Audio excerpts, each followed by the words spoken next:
Well, hello, everybody. I'm Ed Parcaut, host of Helping the Brave. Let's bring in our guest today, Lee Ettinger. How you doing, Lee?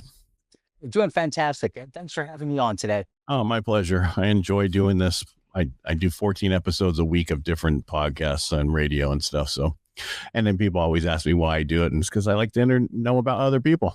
So, all right. So, only question I ask each week or each show: what service and why did you choose that service? Good place to start. So, what service and why? Join the Marine Corps. Why? Because I needed the most amount of help at that point in my life, and the Marine Corps seemed to be offering the most amount of kick ass, and I needed a lot of it to get my life straight again. So there I was. Yeah, you just wanted to join the Navy the roundabout way. Exactly. Well, it was funny because when I first joined, I had no idea the connection between the Navy and the Marine Corps. I had no idea. I was a redneck. You know, my dad died of hairy cell leukemia when I was 12, and he was Air Force. And then my mom remarried, and he was a Marine, but he wasn't the smartest Marine, no offense. And I had no idea there was a connection until I was watching a Army Navy game, and then I saw this guy. He's going in the Marine Corps. This guy is going in the. I was like, oh, now that works. And I told that on an episode once, an older guy, and that was the one episode that we did at night, and he was drinking a beer and he split it everywhere because he couldn't believe that I was that naive. It's like, I didn't grow up in it. I had no idea. Yeah. Oh, I'm the same way. I had no idea about the relationship. I was one of those kids that just didn't have a plan. And that was at the point where I was at. It seemed like the only plan. I had no idea, no nothing. I just walked in and said, please take me. And when, so you joined the Marine Corps, and what year was that? That was 1985. Okay. So that was about the time I did, which was a totally different world. I mean, Oh, I remember going in then and they're like, they can't touch you anymore. I'm like, really? Then why are they telling that guy over there to push his neck against his hand? You know, and then I watched, my son's in the Army right now, went to his boot camp and graduation in the Corps. And I'm like, what a different world. There's no way in heck I could be in this current Army, the way it is. I got a great story. It blew my mind. So my buddy, who we were in the Marines together, we met there, became lifelong friends. His son is just joined the Army. And I'm not kidding you. He called us from boot camp on his cell phone. Yeah, so did my son. Yeah. What is that? That's so weird. He's like talking. Yeah, we have time to call, and totally different world. But hey, they're signing up still. They're representing, and they're being of service. So God bless them. Yeah. Well, but what's the difference of go down and use the payphones? I mean, the difference of we didn't have the phone, so because they had them locked up to where they couldn't use them. But Yeah. And I remember, cheating and all this stuff I did while I was in. Like, you're not supposed to be laying on your bed, so you're underneath the bed, like you're fixing it, and you got your hands up there, and you snore. I've done that. Oh my God, I did that. We had the worst part. I was Navy, and we were at RTC, NTC, and so you had the recruit side and then the other side, and we went in. So there was two parts of our thing. There was the regular NTC for boot camp, and then there's the graduation that actually ran the graduation, and then the drill part. And I was in that part. So it was like we weren't even in boot camp for half of the boot camp because we just practiced the graduation the whole time. Wow, nice. Yeah. That was my whole life in the military. I tell people it was like MASH is exactly because I was at Camp Pendleton, and it was a great hospital at the time. It wasn't the new one. It was the older one. And it was further in the base and, different thing. It was just a good time for me. So you joined the military. Where was your first duty station? So I'm a Southern California kid back then. And of course, because they sent me all the way to the other side of the world, Camp Lejeune, North Carolina. Oh, no. In the 80s. Did you drink the water? I unfortunately, I'll keep it pretty light, but yeah, unfortunately, we all did, and we've got a bunch of guys that aren't here today because of it. Yeah, just so you know, out of our class of graduating hospital corpsmen, we all got East Coast billets, which is unheard of. Totally unheard of back. You're supposed to stay on the different side. Luckily, the top 3 people in the class got to stay in California. I was one of them. The 2 of them picked San Diego, and I got to pick Camp Pendleton, which I thought was the best because it was a Marine Corps base. And I think I got the best duty station out of all of them. So I would have been at the same thing, same issue too. And because my dad died, like I said, hairy cell leukemia from Agent Orange. I didn't need two of us in the same. Right. Yeah. It wasn't good. Unfortunately, like I keep in contact with 30 of our guys from the platoon. It's one thing about Facebook. It does create these ability communities. Out of 30 of them, 5 have had, direct cancers and 4 of them passed because of those. Wow. Both me and my buddy, we've got respiratory issues. And I don't think it's because of that.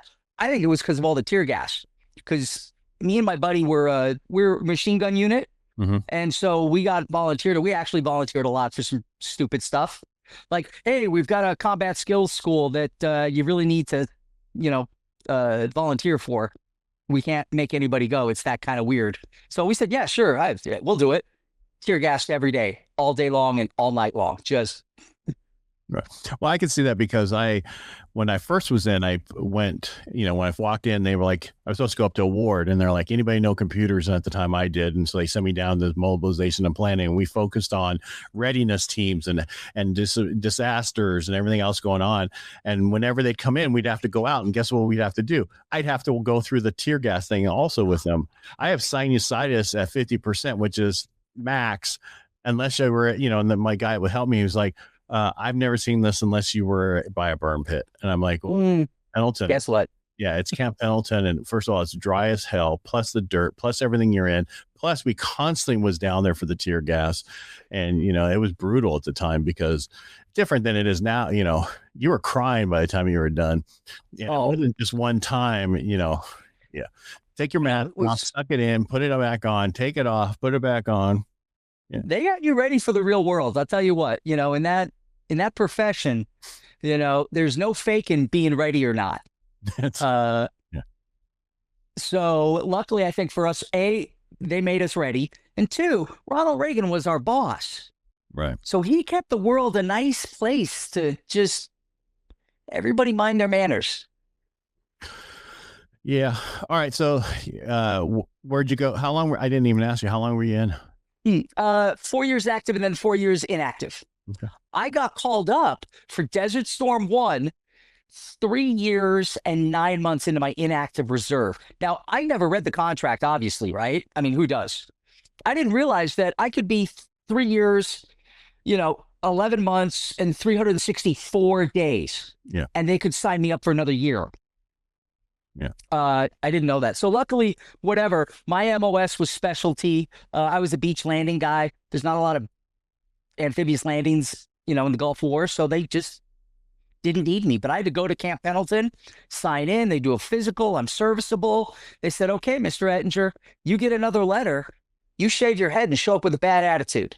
So was that 1 day of active duty? Yes.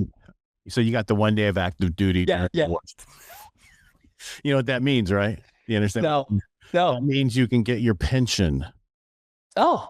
So besides getting into this, I've learned all this because this is not a whole show about disabilities, but I went through this. I fought for 20 years to get anything. I owed 10% forever. And they've, it was a totally different world 20 years ago, how they did stuff versus the last 6 years. And, where was I talking about? Disability, pension. Disability, 1 day pension. Yeah. So what happens is you get your normal disability, which is anywhere from 10 to 100%. You get that dollar amount, but then you can put in for a pension, which is about $1,600 when you retire. If you have 1 day of active duty during a wartime. I missed it all because I got out in May. Wartime started in August of 1990. Interesting. I did not know that. Thanks, Ed. You're welcome. It's $1,600 extra if you don't have your disabilities already. Every little bit helps. Oh, it does, because I tell everybody, go get your disabilities, especially today, since it's so much easier.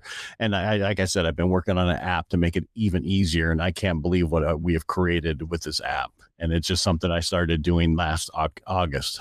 So nice. There's a lot of need for it. I mean, obviously with us being in Camp Lejeune and all of us being affected by that, we hear about all the time these lawyers that are basically just chasing ambulances and promise to represent you. And, at least in my community, my platoon, we're really turned off by those guys. We don't want to answer any of those ads, interact with those people in any way. But having somebody from the veteran side kind of help corral all this information and help us, that's a big deal. Yeah, because so it's VA Claim Bridge. .com. And so you just go there, you can put in your VA award letter to find out what your true number is, because you need to know that in order to move forward, because a lot of people are at 90 but they're really at 85, or I'm like me, I'm at 92 rounded down to 90. They didn't give me for my PTSD because it wasn't in the package. It should have been, but it wasn't, so I just have to put back in for that. No big deal. But I just say has so many tools to use for free. And then and I also created a marketplace to add more people. If you need help, you can connect with people and stuff like that. So got it. That's a good deal. Yeah. So anyway, but it's not about me. It's about you today. Yeah. Oh. Well, so, no, I mean, it's something I've been wanting to do, because here's what I don't like. I had a vet who helped me through here, a ranger, great guy, charged me $5,000, which I was okay with, because I made 36 grand. What was a big deal? But during the process, I learned so much more than him. And so my business partner, he was like, Ed, 2 years ago, I knew way more than you. And he goes, now you know so much more than me. It's ridiculous how much more you know. Just because I read everything, went through, and I'm a vet. I want to find out everything about something so I know how to do it. And so I did. Yeah. And I tried to help him, and he didn't want to hear it. So I'm like, okay, I'm just going to do it myself. And I don't want people to pay these claim sharks that charge 5 times the amount. And in California, it just passed. There's a law they just passed in California that you can't help a vet at all. Yeah, so 1.5 million people in California no longer can get help by anybody other than VSOs. And that's a sad thing, because VSOs love them or hate them, but they work by the hour, not by the person. And I'd much rather work with somebody on commission. Yeah, they're incentivized and, help you out to get as much as you can. So they can. Absolutely. And I know they have a lot of great VSOs who do a lot of great work. Yeah, but anyway, let's move on. I just want, there's 16 million of us. Yeah. How is the amount of VSOs out there going to handle that many people? Because everybody's like, that's why there's only 6 million vets with disabilities and only 600,000 at 100%, because there's just not enough people to help them. So, yeah. All right. So you got out after 4 years, came back for 1 day, and now you can get your pension. And then, I know, but it's still $1,600, man, on top of your Social Security and everything else. Right. Oh, believe me. Yeah. I mean, it's a car payment. And you're like, what? Yes. Car payments are expensive these days. Yeah. You want the backup camera, the side mirrors that going out. Interest rates on used cars were 7-8%. That's why the payments are so high. Not so much as the cost of the vehicle was so high. It's just the interest rates went up so much higher. Yeah. So you got out. What did you do when you got out?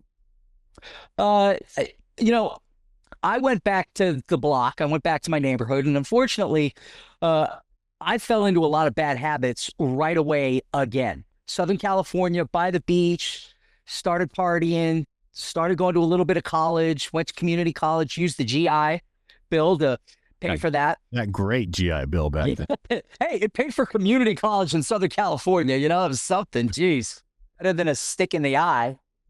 Dude, it was $2,100 it was hardly any money at all compared to the new GI Bill since 9/11. So yeah. And they didn't tell me that if you were 10% disabled, you could get the Volk rehab. Nobody told you that back then. No, at all. Now all the people now know, but it's like no, and it's because of what you talked about earlier about Facebook and the connections that we have now. Yeah, everything's connected. We tell everybody what we know, and there's so much benefits for getting your disability because of all the benefits you get from it. So yeah. Anyway, it's like a hive mind working. So I got back on the block, fell into those bad habits right away again, doing a little bit of college, and I was doing okay, but I really wasn't.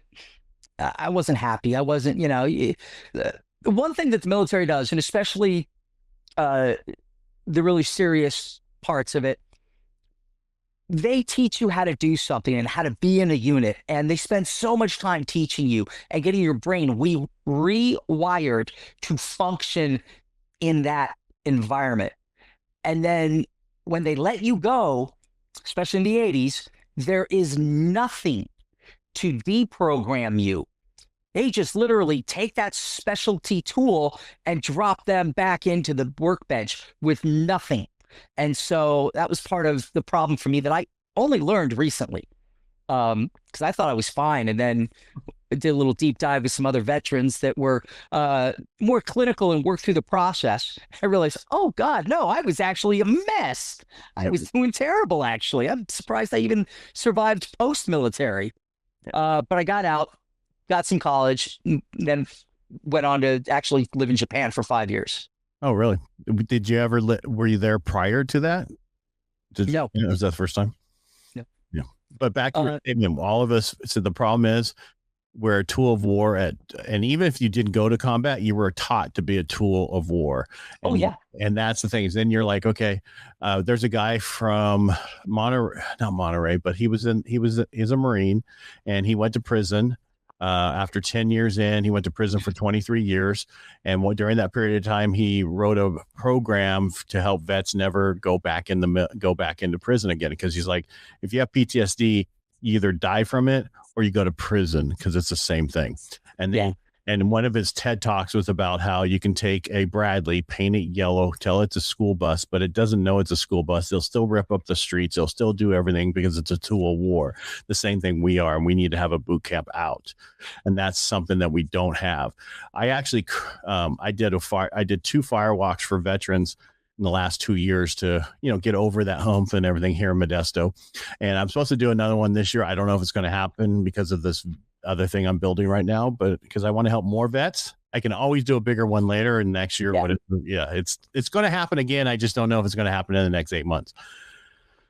But the whole thing is we need something. And I actually, after my last one, came out of it because everybody talked about this boot camp out and how we lose those 6 things that were not connected. And I have a guy that's part of it, and he did a whole, I don't want to say like a PhD thesis on the 6 things that we lose when we get out and how we can do it. And so I created a website to do this, and it's called CivOps, which it's not active at all. I just created everything, put it in one place to get all that information out of my head in one place. I'm like, eventually somebody will come along and go, hey, we need to get that going and do it. And here you go. You can take it out. Yeah. But it's really about how to stay connected. All those things that we don't do, we get out, we lose our connections, we lose that brotherhood, we lose, our purpose, we lose all those different things, and we need to stay with that. And there needs to be a place that we can go to get that connection again. And I have people who want to help me on that, but there's only one of me. So, yeah. It's a vein of service, I think, is the most important thing. Is we lose that, and we don't even know that we're suffering from the loss of that, because you go in at 18, you get out at 22. If you're doing just 4 years straight, you don't know what's going on at 22. I mean, I can't believe I was that young getting out of the Marine Corps and getting put back on the block. And yeah, we were all spun up to do just, amphibious landing, very, very aggressive. We were part of what is now the Marine Corps Raiders. So back then it was 1 unit in 2 parts. 1 unit takes the beach, the other unit supplies the beach. But you needed somebody to be specially trained in amphibious assault, like what they learned in D-Day, taking out hardened casements, taking out concertina wire, taking out machine gun, heavy, weapons. So they created a unit just specialized in that. We got extra training, extra stuff, and they put us on the little landicraft at Iwo Jima, and we were supposed to just go in and smoke everything that was there. And that's all we trained for every time. I was on Navy ships for 2 years. I'm sorry to hear that. Oh God, I got my bachelor's. Brutal. Yeah, I got my bachelor's and master's. Everybody's like, "You're gonna go, stay in as an officer." I'm like, "Hell no, I don't want to be on a ship for the rest of my life." Because that's all line officers are on ships. And there was like, "Yeah, I'm getting out of here. I'm doing something else. I have no idea what it's going to be." But yeah. Oh, it's funny. I hate to start using these phrases. I'm so old that the first ship I was on was the oldest ship in the Navy. It was from the Vietnam era, and it was an amphibious landing assault ship. We got the next ship, the next rotation. It was the newest ship in the Navy. They retired that ship, the Whidbey Island, 3 to 5 years ago. My guys couldn't believe it. They're like, "No, we're not that old." No, that was brand new when we got on. I'm like, "Yeah, but what?" Yeah, but really, where the wars are, not many amphibious landings on those. No, So here's the funny thing. Here's why I got the job. there's no water. It's Oh, like, yeah. yeah. Oh, that's how I missed all of the Gulf Wars. They're like, Now, if they would have said, in Yugoslavia, which is Bosnia and all those, or Russia around this, who knows? But no. Yeah.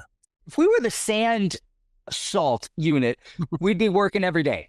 Right. And it's funny because it's almost the same thing. They just pass water. So here's how I got that job. I'm in boot camp. I had to go in on a drug waiver because I was a messed up kid. And so I said, yeah, I got issues. And they said, no problem. You go in open contract. I said, okay. So I go in, get done with boot camp. We're sitting around the circle. The sergeant's yelling out names and 4-digit numbers, the MOSs. And I'm like, okay, God, please don't let it be 031. I just didn't want to have to hike every day for the rest of my Marine Corps experience. What's 031? Infantry. Okay. So not everybody's a jarhead on here, okay? No, not everybody. Well, we're all jarheads, just not all of us are infantry. Yeah, but I'm saying is not everybody understands. I get, yeah, right. On the podcast, who listens to it, and I didn't realize when my son joined the Army how big the Army was compared to the rest of us, and that's why I'm saying a lot of different. You can have so many more Army people on here and listening than you can have Marine or Navy, just because they're so much larger. So good point. I run into that all the time. Still, guys are like, it was blah blah blah. In the Marines, I'm like, I don't know what that is. And like, you don't know what that is? Are you a real Marine? I'm like, dude. There's 1,000. Okay, so you're right. So I didn't want to be infantry because I'm a shorter guy. I'm 5'6". I can hike all day long, but I just couldn't do it at the same speed as the 6-foot+ guys. So not infantry. I don't want infantry. And the other one was cook. Nobody goes into the military wanting to be a cook. That's a crappy job. And let's just say cook was 0700. I don't know what it was, but so I'm listening. They're calling my name, Ettinger. 0481. And I took a breath and I'm like, that's not 03. That's not 03. Oh my God. I'm not a grunt. I'm not an infantry guy. Oh, thank God. Like, what is that, Sarge? And he goes, oh, you're going to love this, Hollywood. Because that was my nickname. Because my girlfriend at the time, bless her heart, she sent a picture while I was in boot camp of me in a mohawk in a leather jacket. And the DI's got a hold, the drill instructors got a hold of that and just tore me up. Oh, we knew a DI were. So 0481, what's that, Sergeant? He goes, oh, you're going to love this, Hollywood. You get to be on the beach the whole time. I'm like, what? No hiking? He goes, nope. You just take the beach and then your guys are going to supply the beach. That's all you do. You go in with the infantry or before the infantry, take the beach and you're there. I'm like, that's awesome. I didn't even know that was a job. You can stay on the... What was that about going in before the infantry, Sergeant? Oh, yeah. Yeah, there's that. Because we're the first ones to hit the beach, the little landing craft Iwo Jima, right? They park 200 yards out. Effective range of small arms fire. And we've got to just walk off and swim in. And we weren't like the SEALs or anything cool like that. They didn't give us flippers. It was all the old gear that was still, Vietnam era. We had just graduated from steel pots to Kevlar helmets. You walk off with that stuff, get to the beach, and take care of business. Thank God we never had to. Ronald Reagan kept us safe. But that was the job, and that's how I got it, was because in boot camp, they found out I was a great swimmer. There's 3 days of water qualification. Me being the surfer, I scored the highest in my class. So there's a lot of other guys, especially from the South, skinny guys, could run like the wind, couldn't swim a lick. They were scared to death in the pool. I was like, okay, Johnson, I'm going to take you into the deep end. I'm going to drown your ass. But it was good times. Yeah. Well, you probably didn't try the Navy SEALs because you had that waiver in the beginning, right? Oh, there was that. And to be fair, I mean, those guys, the tier 1 guys, I tell all the folks, it's not about heart at a certain point. You've got to physically be the size to keep up with everybody. Right. And that's why if you look at all those guys, 90% of them are the same height, same build, same everything, because that's what you need in order to do that job. It's about speed with gear over miles. And all of those guys excel at that tremendously. I could do a lot of things, but just not those, Yeah, well, that was my whole thing I hated about marching is because all of us tall guys were in the back and we couldn't do our normal pace. We have to do like a half a pace, and we'd have knee issues and ankle issues from just marching because of, and people don't understand. It's like, yeah, this is great to keep us together, but the guys in the back are hurting, Oh, it's worse to take short steps and try to take longer steps. Absolutely. Yeah. Oh, well, what are you going to do? All right, so let's get back to, you got out, then eventually you were in Japan. What did you, because I know you own a company now. I want to try to get there. Yeah. I don't totally different. So this is one of those stories where my dad had a lot of influence in my life. I always wanted to live up to him. I always wanted to make him proud of me. I didn't do a great job when I was a kid, though, I tell you. So I was trying to make up for lost time in that regards. And so I'm getting out of college. I'm finally getting my act together. I'm trying to straighten up a lot. And he said, son, everybody gets out of college these days. That's nothing special. You should try to make yourself indispensable. You should, like, for instance, learn a foreign language, because at that time, Americans really didn't speak a lot of foreign languages. He was a big proponent of foreign languages. He had learned German in World War II and used it to help his platoon navigate through like the farmlands of Europe and Germany. So he says, son, if you could learn Japanese, that would be something. Because, in the 90s, late 80s, the Japanese economic boom was in full swing, right? They were owning every golf course. They owned all of Hawaii. They owned Capitol Records building down in LA area. Yeah. What is with that, right? Yeah, and they owned everything. Yeah, and it didn't look like it was going to change. So they're like, learn Japanese. And at first I thought, wow, Dad, thanks for the vote of confidence. I mean, I just got out of the Marines, just got, through university. I'm going to have great grades, but that's not enough for you. He's one of those dads. Yeah, but he was trying to make sure you could survive. Yeah. And you know what? Hey, credit to me. I sat on that, kind of anger and for about 3 or 4 days. And I'm like, God damn it. He's right. He is right. I mean, if I could really pull that off, that would be cool. I said, okay, so how do you learn a language? Really? You got to live in the target country. I mean, that's the best way. It's the only way, I think. So I got to live in Japan. What am I going to do in Japan? How am I going to work? What kind of job can I get? I don't speak Japanese. Turns out teaching English as a foreign language to Japanese is the easiest job you can get. People hire you all the time and bring you over to their company that does that, or there's a government program. Turns out the Japanese government, the Ministry of Education, knows that English is a tool that is worth investing in. So they put 3,000 English-speaking Westerners, so from Europe and America, into the school system throughout the entire country at any one time, and they're assistant English teachers. It's a 3-year contract. I signed up for it. I got passed over. First time. Somebody dropped out. They called me about 2 months before we were supposed to leave and said, somebody dropped out. Do you want the slot? And I'm like, I'll take it. So I ended up working for the Japanese government, completely unrelated to anything else in my life, Ministry of Education for 3 years. And then I worked for a private company for 2 years after that. You're the second person I've interviewed that did that. I didn't know it was such a big thing, man. I could have done it myself. But I mean, but you're right. In order to learn the language, you have to live in that area. You have to immerse yourself. Otherwise, you're not going to learn it the way you should learn it. You can learn it through different things, but unless you actually are saying it every day and practicing every day, you're not going to learn it as fast. Yeah. Yeah. I mean, because I'm French, but I don't know a lick of French. So I started watching shows on Netflix and I'm reading the subtitles. And after a while, you start somewhat learning, but you can't speak it. You can't do anything, but you can kind of understand it. And that's pretty much. I mean, we go to Mexico all the time and we know certain things, but we don't, we can't have a conversation in it.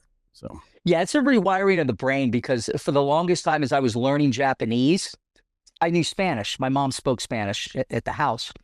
And Spanish would only come out. It's a weird wiring of the brain. I knew just about as much, but I'd been so conditioned to speak Spanish that that's what hit my brain first. And then after the entire length of time I was there, it was, of course, the opposite. And towards the end of that, I got married to a Japanese girl. We were married for 10 years after that. So altogether, I spoke Japanese every day of my life for about 15 years. Wow. And when did you come back to the States? 98. My dad got cancer. I'm sorry. And they said, hey, we think we got it in time. I got a call a week later, and they said, we didn't get it in time. If you want to come back, now might be the time. So I hustled back, and I got to stay with him for 10 days. He passed, and then my wife, she came and was with me as well, and we just decided to stay there for another 9 years, and she decided to move off, and I stayed in California and kept doing things and stuff until I showed up here in Montana. Where were you in California? Southern California? Yep, Southern California. So I was a little north of that, Hermosa, Manhattan Beach. Yeah. Okay. Most people have no idea where that is. It's like, no, I tell people, so when I got out of the service and I was down there for 20 years, I lived everywhere from Oceanside, Carlsbad, Encinitas, La Costa to. Oh, Costa. That's a joke because it's South Carlsbad. South Carlsbad, but everybody's like, I live in La Costa. No, you don't. South fucking Carlsbad, excuse my language.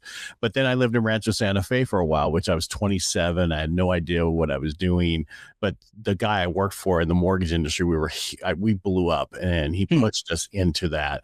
And, he pushed you as a salesperson to live beyond your means so that they can have control over you. Like you had to work harder. Yeah. Right. Yeah. Well, the Gordon Gekko stuff. It was all the 80s, man. What do you want? Yeah. Yeah. Glenn Gary, Glenn Ross, man. I want the good leads. Anyway, don't get me started. I'm a sales guy. No. Yeah. And I didn't realize why I did so well because I sold by the phone for 18 years. I put on headphones in 2018 to be on radio. And then I realized I had a deep voice. That's pretty sad. Yeah. Because I never. There you go. Think about it. We grew up in we didn't have these type of headphones. We had those little headphones that. Oh, right. Yeah. Yeah, we didn't have the headphones you have on either. It was a totally different world. And that's why I did so well. I'd send out a package back in the day through mortgages and I'd get 98% of it back. I'm sorry, 89% of it back. And out of that, I'd close 90%, which is unheard of in any of the companies I was in. So company. That is a lost art, man. Calling people on the phone and talking to them. This generation has no clue. It's coming back. And that's what it has to come back. And here's why. In the next couple of years, AI is going to just really irritate so many people that everybody's going to want to be able to talk to somebody and know for a fact that's who you are. They're going to want to see you on video and actually talk to you or come into your office to see you, especially when it's a big ticket item like what I do, mortgages, even though I'm probably not going to still be in this industry because of all the stuff I'm doing. But I really enjoy it. I help vets get into home ownership, which changes the trajectory of your life. Plus, with getting your benefits will allow you to own a home where normally you wouldn't be able to. So that's why I'm so big on getting your benefits, because it changes. It's anywhere for, it could be anywhere from $1,000 a month up to $4,000 a month, extra money, tax free. Yeah. So and that's huge. It's huge. That's like if you get all that and then you retire, it's amazing how much money you have. But tax free. You're tax free. That's the best part of it. Yeah, and so you look at the young guys now getting out. They all know as they're getting out, okay, I'm going to get my $4,000 a month. It's like, I had no idea. We were not told any of this information that they know now. And I tell everybody now, since what I do, I'm like, to keep a log, put it in there before you get out, the last 6 months to a year, get everything in your medical record that you had seen or did. And so and then I told my son I said, everything that happened to you, like when you ran in that tree airborne, write down all the different people who was in that at the same time, because you might need a buddy letter and you might need something from them showing that actually happened, because you guys never go to sick call because you're all medics. And when I in physical therapy, when we got hurt doing everything we did, we didn't get a doctor's note and go get seen. We just took care of ourselves because we had all the modalities that everybody would send everybody to. So got it right. Yeah. And then fortunately, none of that stuff's in our medical record. Yeah, medics are the worst. And then when you're out, and when you're not in, when you're out in the field and stuff, that stuff doesn't get in there either. So, oh no, nothing. God. Yeah, and that's why you want to have your buddies that can sign a letter for you stating that we're with you and that's happened. That's how you get that in at the time. It's really easy. But if you're not staying connected, like I physical therapy that I was in, or EMT when I did ambulance, I have no idea where those people are. Yeah. Because I ran away from the military when I got out. I had nothing to do with it because of just some things that, I didn't realize at the time. Like you said, you didn't realize how messed up you were. I didn't realize until the last few years why I did that. So, yeah. And how long were you in for? 5 years, 5 months, and 14 days. But who was counting? Yeah. It's just having to work out that way. All right. So I had to extend. So I was a 4-year, 2-year contract. And I went to physical when they said you have to go to physical. You want to go to physical therapy school? Fine. You have to extend 18 months to do that. I'm like, no big. And that's part of my 2 years I would have been having to come back. And I missed having to come back by one day. Yeah. Yeah. So when you said you were called up, no, I could have went, but they didn't. And it would, and that's when I was like, well, why don't you be in the reserves when you get out? I go, because the way that they're doing with Obama and what they were doing in cases, I'm like, everything's going to be about the reserves. Oh no, they'll never get called up. I'm like, yes, you will. And you don't have a choice. Yeah. I've interviewed more reservists on here that was in the sand more than active duty people. Yeah. You know who I feel sorry for of all the folks that get called up like that? It's the National Guard. Because to be honest, you don't really think you're ever going to combat if after you get out and you join the National Guard. It's just to hang out with your buddies, do some shit on the weekends, right? And all of a sudden they're activating those guys and putting them on the front lines, and they're older, they're fatter, they weren't planning on being there. I'm like, oh, you guys that's whoa. No, I interviewed a guy who's 26 months over there. Yeah, that's that was major PTSD, major issues, major this, and because this show is about your transition and what you just so people know, hey, I was in and whatever, but it's gotten lately more about just making sure you get your benefits and everything else, because I think it's so important. And I know I've talked about it probably 10 times since we were on the show today. That's how it's just changed. For years though, when I got out, they were like, there's nothing for you. Just keep going, go find. Oh yeah. I didn't know anything. The interesting thing, the bridge between you and me, I think, is also for the heavily, combat guys, the guys that have been in combat, seen a lot of combat, they've got a lot more resources because it's expected that they're going to need it. Right. But guys that get out, just the everyday, I was in the service for 4 years, whether you were like me, which was, one of the most forward operating units you could find that didn't actually operate, or somebody who was in, administration or, the non-combat stuff, you still need a lot of help, because just because you didn't see combat doesn't mean that, your whole system, your whole world has completely changed. They drop you off, and it's worse sometimes because you don't think you deserve anything. Correct. You didn't see combat. I don't have PTSD. That was the first thing I said is, I never saw combat. I don't have PTSD. Right. Yeah. And then they showed me this thing. Okay, just answer these questions. And this is a veterans group, right? Do you have this? Yeah. Yes. Are you uncomfortable in large crowds? Yeah. When you go into a restaurant, you look at all the doors of the exits right away. Yeah. You have to sit with your back against the wall in the back of the restaurant every time. And I tell my wife that I go, how many times it takes you to lock your vehicle to push the button? Yeah, I'm an alcoholic. Oh, wow. That was who knew? So I was doing my fire walk, and I was explaining stuff, and I said, well, all right, how many vets in here? How many times it takes you to lock your vehicle when you get out of it? And everybody starts laughing. My wife didn't understand this shit. You know what I mean? Yeah. No, you locked it. You locked it. You don't understand. Yeah. I'm the one who goes around at night and makes sure all the windows are locked and everything else. And I have to look out, even though I know I locked my vehicle, it's a light flashing in there to make sure it's locked. Yeah. It's, and that's what it is, for, guys like me, and people that really don't think that they shouldn't be having any problems. Right. Sometimes that's the sleeper, that you just, if you are conditioned to think, oh yeah, I did this, so I should have that. That's one thing. But if you've never done that, then why should I have this? And yet a lot of us do. And it sneaks up. And what I've found talking to people is you don't deal with it until you're in your late 40s, early 50s. And it happened to me because I've been in the mortgage industry for 25 years. The last 5 years were horrible when it comes to, I had a lot of time on my hands. So that's why I do so many different things. Well, I didn't, and that's when it all popped up. And I was going through and they're like, it happens all the time. Your kids are gone, just you and your wife, and you have all this extra time to think about things. And then so I was so used to being a workaholic, exercise holic, never, Bury and it. then you deal with kids and this, and they're in these groups and that groups. And you don't have any time to think about anything. And then, and I had no idea I had PTSD, and the ranger's like, dude, you have PTSD. I go, no, I don't. He goes, you can recall vivid memories of everything that you did, that in some major things that I saw, because I was medical. And so we pulled duty as like a paramedics at night as duty.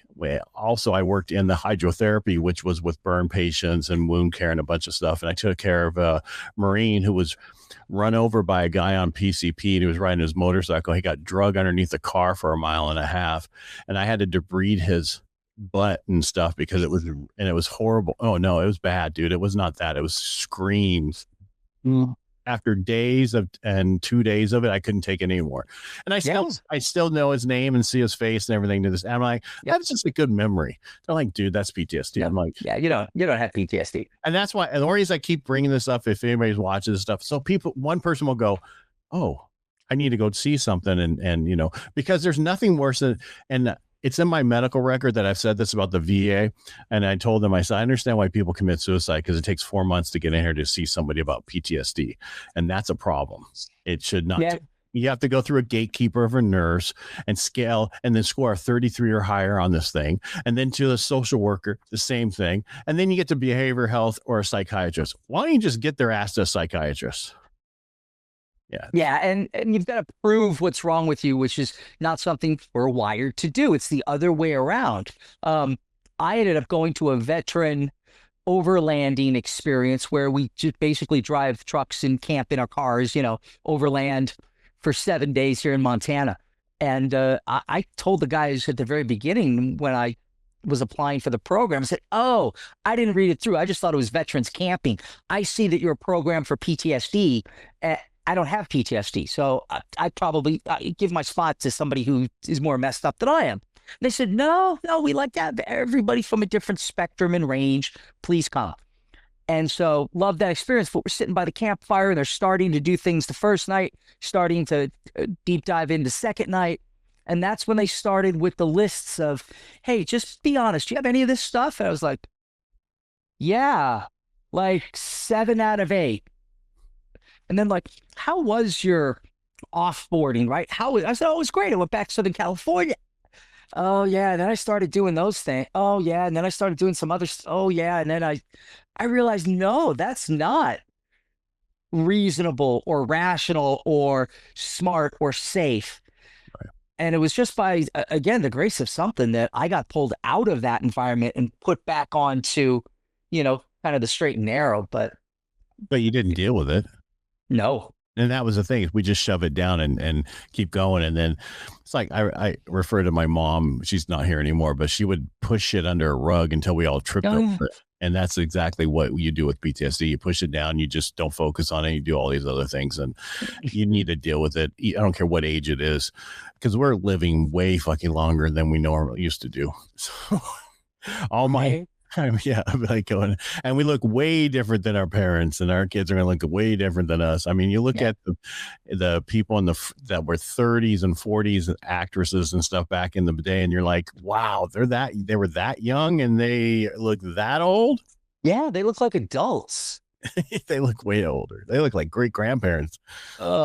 Anyway, so what I want to get on to now, when did you start your company? So started the company, the idea anyways, 10 years ago. So kind of a simple story of, I'm a Marine. I'm used to being fit. I'm working out at home, surfing, skating, biking, jogging, running, everything.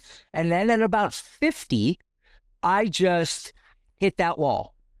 All of a sudden, all the aches and pains and the years of injuries started coming back. I got this totally ripped Achilles tendon from jump school. Right. I've got a dislocated shoulder. That was from the surfing in Indonesia. That was my fault, just to be fair. But were you in service? Yeah, no, I got a friend of mine that was. No, it's just right. So all these things were hurting, and they were coming back. And I got to the point where I couldn't push past the pain. It was limiting what I could do. So I thought, oh, that's not right. I'm going to go, find supplements. That's it. I'm going to find supplements because they're going to help me rebuild. So I found this great science, great products, protein, creatine, amino acids, all these things that really work. Okay, great. I found a lot of energy products, especially the stuff for working out. Very different than the energy drink stuff, especially back, 10 years ago. They had stuff in those products that are banned today because they got you so jacked.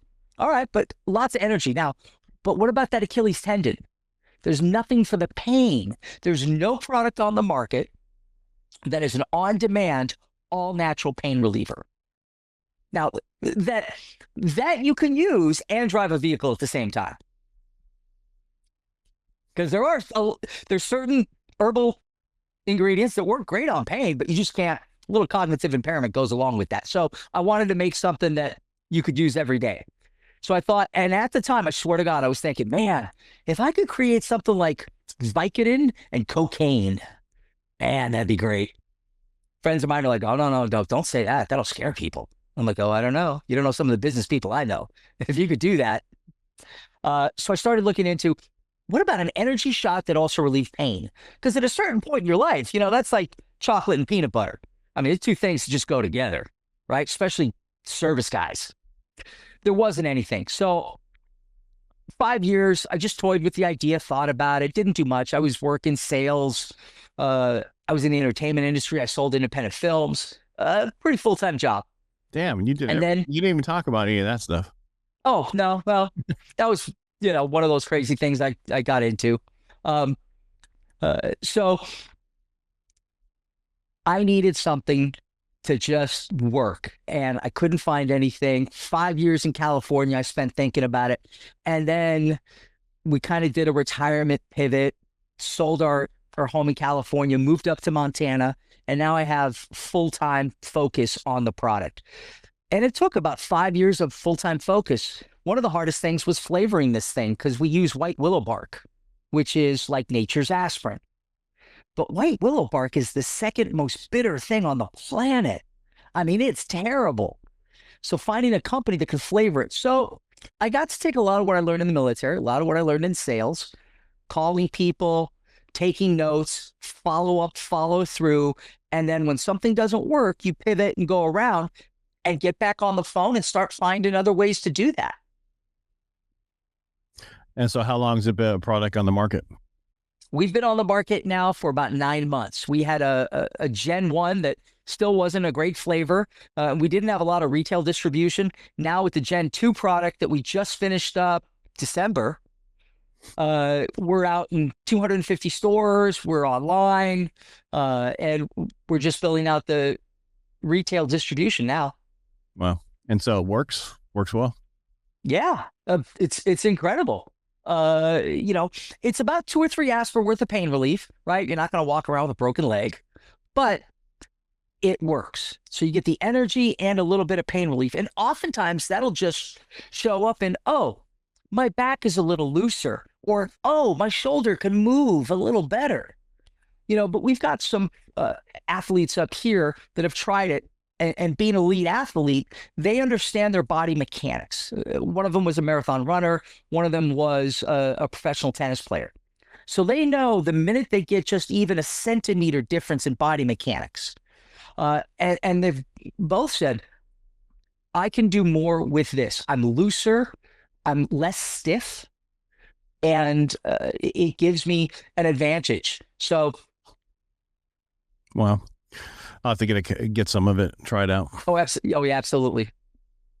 But what's also nice is I try to network with all the veterans up here, because that's one of the things that we have that we don't often look at.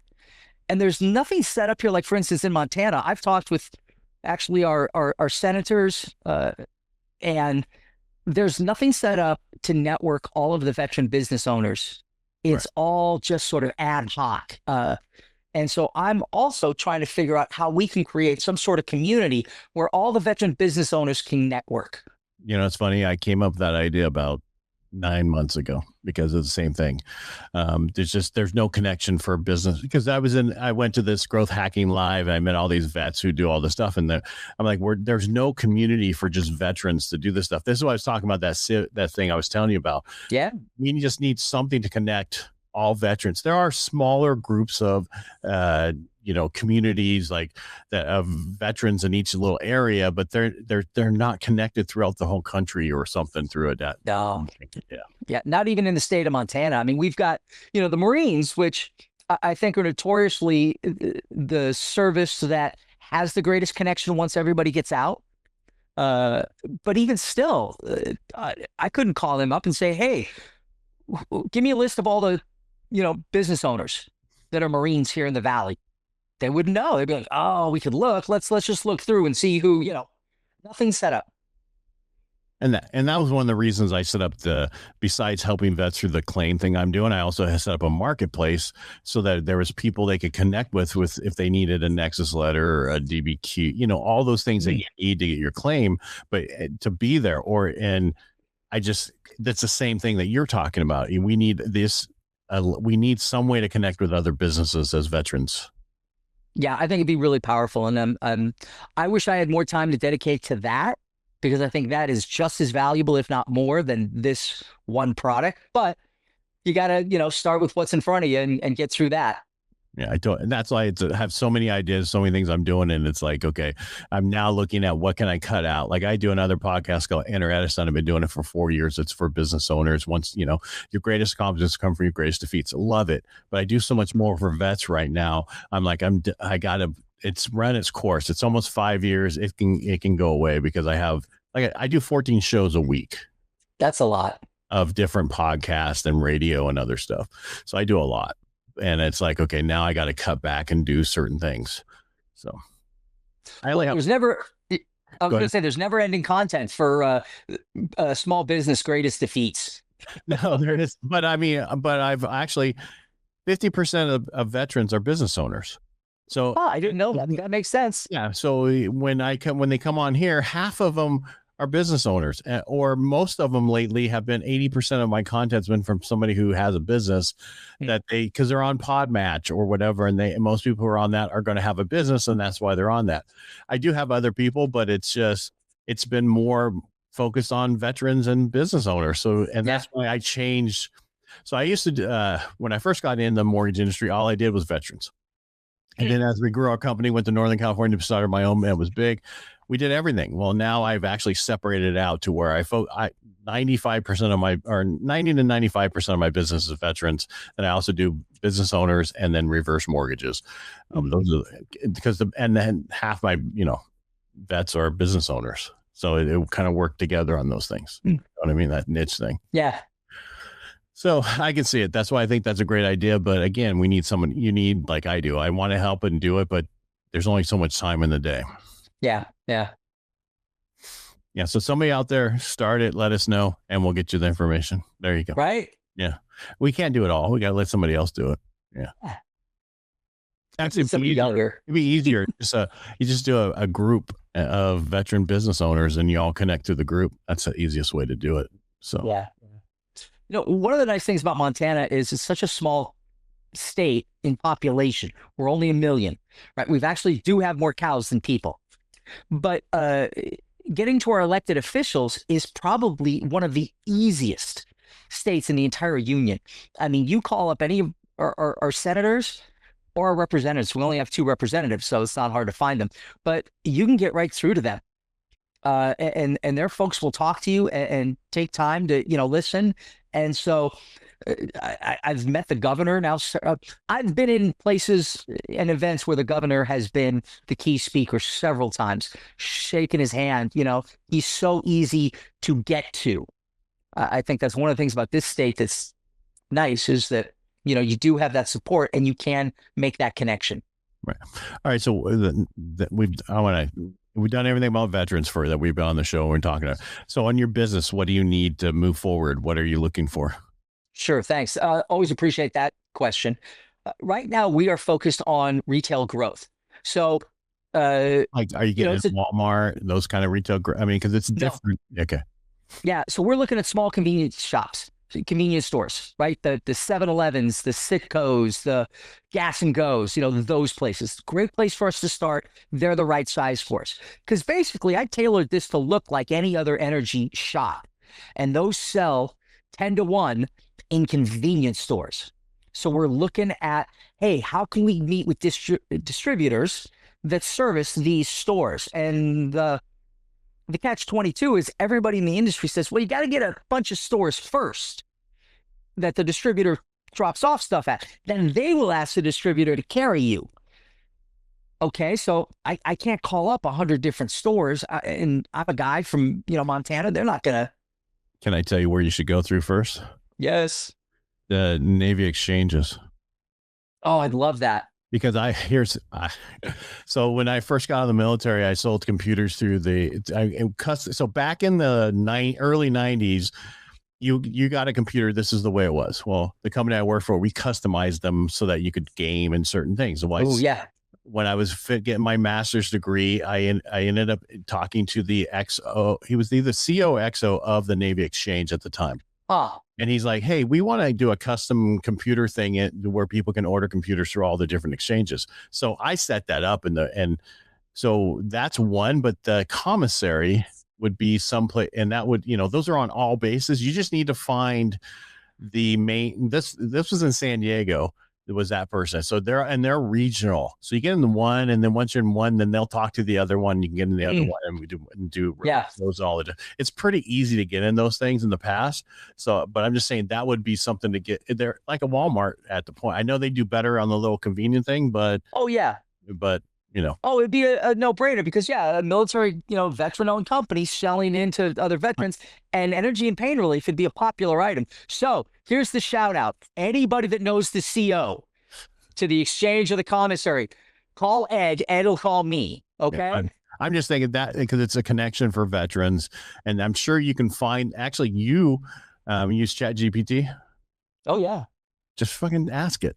Right, more and more every day. My God, I'm scared. I'm like, well, I've been using it since 22, and I vibe code, which is coding without knowing how to code through, and that's on Lovable and Replit and all these different, and that's how I was able to create multiple apps. What I'm getting at is you can ask it, hey, this is what I want to do. Where's the closest military exchange command for, because you're in Montana. I don't know what military bases around you. I don't know either. Yeah, that's what you have to find, a military closest. You find a military base, find who oversees that one, and then connect through that way. There is a way, because I started in San Diego, one exchange on Miramar at the time. Then we went. I remember Miramar. Yeah. Next thing I know, I'm doing them in Seattle. I'm doing in Washington. I'm doing them I would fly everywhere and set these things up. I made this company so much money, and I had no idea what I was doing at the time. Yeah. That was my first mistake in business, taking a contract too small of a company. So, but it was a great time. I learned so much, and yeah. No, it's a great idea. I love it. And I am getting more and more familiar with ChatGPT, with Grok. You can ask it how, where, and it will find the stuff where you would be able to go do. And that's, the app I created has AI in it but it's inside of it, and it's in a closed environment with databases that it searches and certain things, so it won't hallucinate. ChatGPT will hallucinate, and certain AI will too. And so, but it's getting better. It's not perfect. Someone called it the other day almost intelligent. Is it getting better or is it getting worse? Is it getting scarier? I mean, like, just let's go off on a tangent for a second. When is AI taking over the world? What year? It's never. AI will never take over the world. The problem is it learns from, it's not alive. It's not a live intelligence. It's not yet. It's not alive. The thing is AI is learning everything. So what happened is it got so advanced so fast. So it's been around since the 50s. They turned it customer forward facing in November of 22. And we took off and loved it, and we did all this stuff. The problem is it learned everything up to this point. So in order for it to get smarter and do more, it has to learn from us more. And the problem is, it's going to take us much longer for that. So that's why you're seeing this whole drop in AI, and companies are dropping it, not doing it because of the hallucinations and the other thing it's doing. I tell people, it's like a child. you have to stay on it, just like you have to stay on your child. Don't assume that when you told it to clean its room, it cleaned its room. You have to verify, and you have to, same thing with AI, especially when I'm using it to code, I have to I ask it to verify it did exactly what I told it to do. Because I asked it to do on one of my apps, go line by line through the code and find out where the issues are, and then come back. I found these issues, and then in one final, I go, did you go really truly line? No, I just grabbed a bunch of different ones every so often, and then I would check them and then come back. Wow. And then I said, okay, truly go line by line, and it did, and found all the problems. So. Because my first app, the first app I created was called shortfuse.io, which is a short URL and a QR code that is a smart QR code, which means you can change the direction of the QR code once you print it anytime. You just change the URL to wherever you want it to go after that. It'll change by geolocation. It'll change by hour. It will change on, like, a lot of times you'll have a QR code come up on your phone and you're like, what, another phone to check? No, mine is right. If that happens, it's got a code in it where you just click on it and it takes you there. Oh, that's fun. Yeah. So, and it's out there. If anybody wants it, they just sign up and let me know they heard from here, and I'll give it to you for free. Cause I created it because I needed it for something else.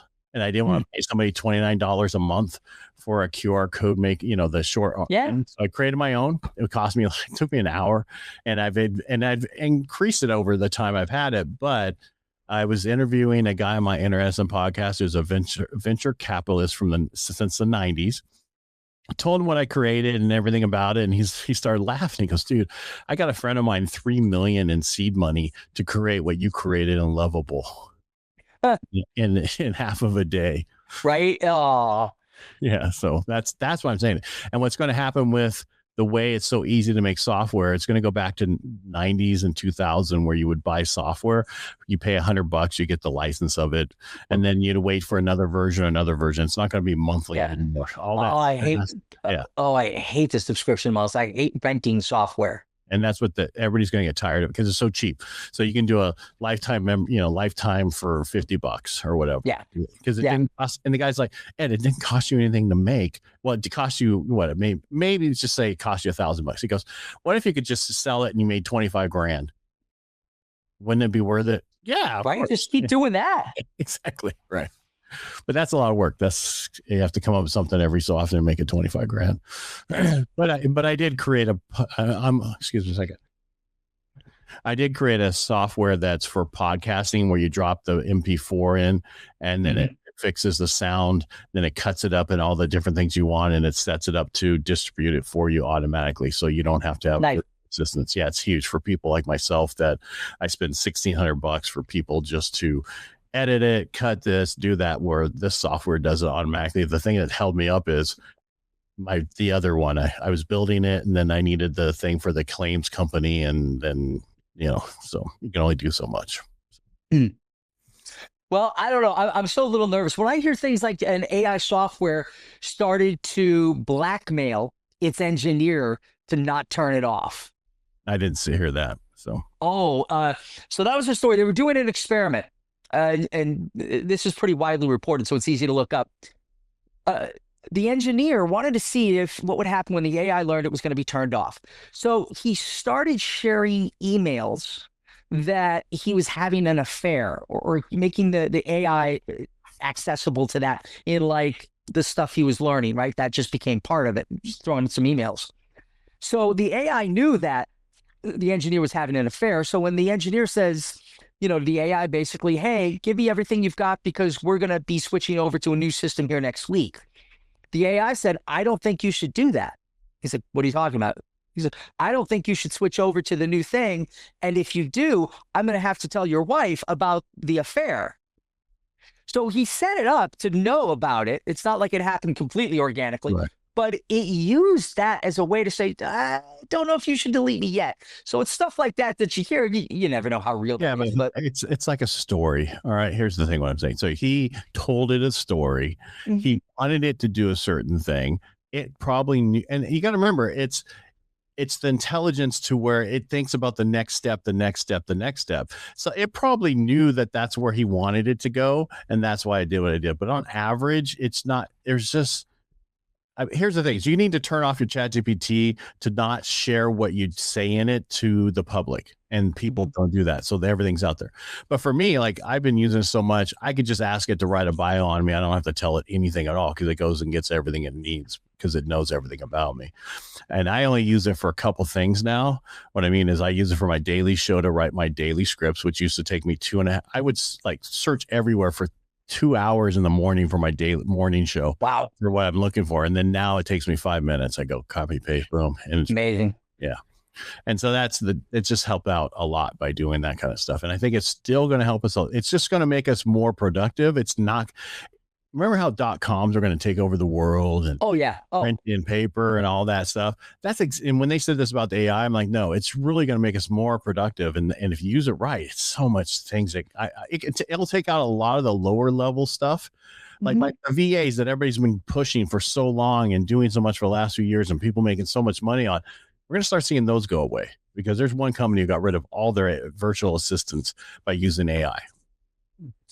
Wow. And once I get my thing online for podcasting, I won't be using any of my virtual assistants because it's going to make makes everything, and it makes it with AI so much more advanced because it goes and gets the trends that are going on out there. I have 82 different AI agents that goes out and does certain things in this whole software. And it's just, I called it internally, it's known as MASH. So I used to watch MASH as a kid. Oh, love MASH. And the AI brain is Radar O'Reilly's grandson. So it's right. And all the certain agents that oversee certain things are called like Hawkeye and Hot Lips, right? And the other one is Sergeant Flag, or no, remember Flag? He wasn't a sergeant, he was a lieutenant. He was the CIA agent. Yeah. Yes. Flag is my intelligence part of the thing. So I know all this stuff and it knows, but yeah, because the brain is called radar, but it's an acronym, not because it's for MASH 4077. It just happened to be that way. I'm like, okay, now we got to make a theme. Yeah. Right. So now it's something. Yeah, but that's things that's going to happen because I create like the software that I created, the Short Fuse.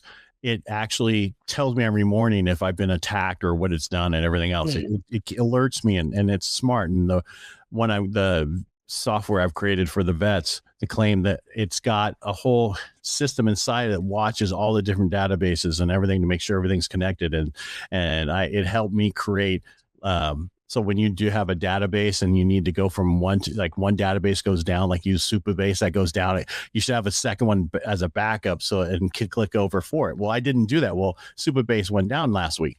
Well, guess what? It helped me create the next database. And so from now on, and it helped me the fail-safe system so that when it does it automatically goes over, which would have taken hundreds of thousands of dollars in engineers to do all this.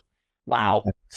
And that's why I'm saying it just makes it so much cheaper. What I've done so far at this point, because a friend of mine was like, oh my God, Ed, I cannot believe, I don't want to tell you how great this is because you'll have a big head, but this is just freaking amazing what you create. I'm like, but because I was asked to put all this information into a file, voice it, tell exactly what I want them to build and all that. And then they'll take it and put it into the AI and do all this stuff. And I'm like, I have no idea. So I just started building it.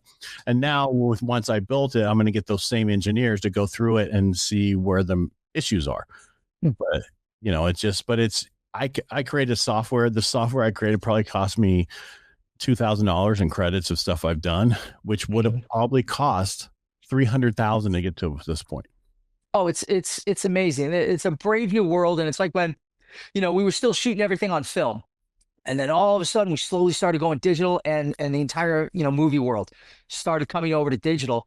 Now you could do, movies that would have taken only the studios could do. Now everybody can shoot something like that. So yeah, it's really interesting how these tools are being used. They can, right? But they're not the greatest films, right? You still need, and that's the thing is where people are like, well, these software companies are so, because after the Super Bowl, all this different software companies were dropping their prices were dropping and everything because of the fact that for share prices, because they were worried about AI and everybody's going to be able to write software. Yes. But what are you making? What are you trying to do? Not everybody. What I like about it is the user's interface is being created by the user. Where in the past that was created by the coders who have no idea what the user interface needed to look like. Yeah, good point. And that's what I think is the best. So and that's what I wanted to do, is create that user interface up front and then do the back end. And then and again, it's just so easy to do this stuff because my business partner's like, you need to hand this off to these people. I go, but you keep telling me that, and I make it even better than I made it to this point. And then you're like, okay, well, and I'm at the point now where I need it being used, and I got 100 people beta test. I got access to it for 100 people for beta test. Just reach out if you want to use it, because I need it to be broken. I need people to break it. Yeah, right. Stress test it. Yeah, because I know it's going to have issues, and that's okay, because that's what first versions of software, first versions of like anything is. Right? Yeah. We did the same thing with the drinks. First versions of ours tasted terrible. We knew that, but we just handed it out anyways, just to see what all the other effects were going to be like and map that out. Right. And that's what you have to do. Same thing with this. Lee, it was nice having you on the show today. Is there anything I should have asked you that I didn't? No, Ed, other than, if I may, can I do just a little plug for us? If you want to find more about Power Plus Pain Aid, the world's first energizing pain reliever, you can go to www.drinkpowerplus.com. So powerplus.com? Drinkpowerplus.com. Okay. All right, everybody, check it out. It'll be in the show notes also, in case you weren't able to write it down. And again, Lee, thank you so much for being on the show today. I really appreciate it. Thank you so much for having me. It was a pleasure and a privilege. Thank you.